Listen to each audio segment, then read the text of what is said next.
Kumusta mga kaibigan? Welcome kayo sa aking channel.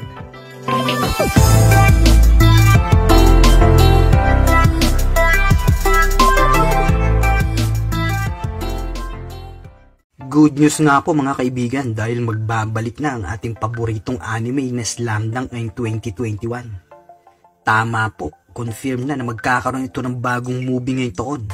Kaya makikita na naman natin ang hari ng rebound na si Sakuragi.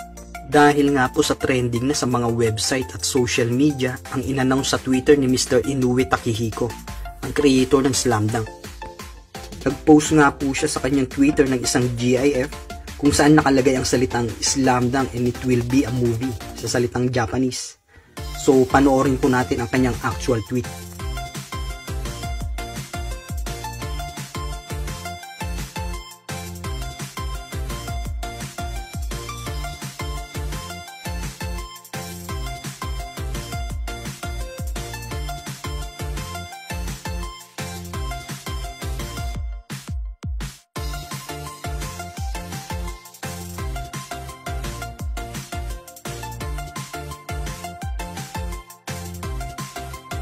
Marami nga pong fans ang natuwa at nag-like sa tweet ni Mr. Inoue na ito.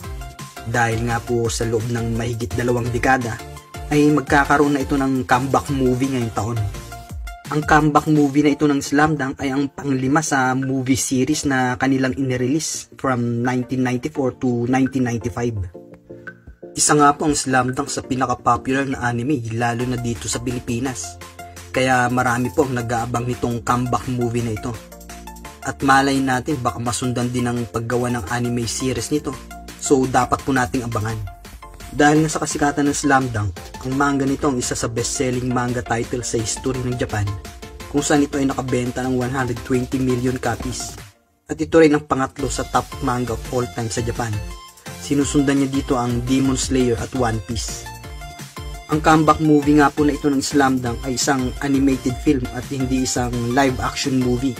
At posibleng ang Toei Animation din ang mag-produce nito dahil sila ang producer ng anime series nito.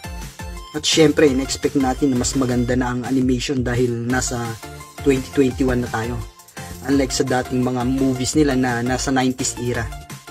Sa ngayon ay wala pa nga pong eksaktong petsa kung kailan ito ipapalabas at kung ano ang magiging title nito.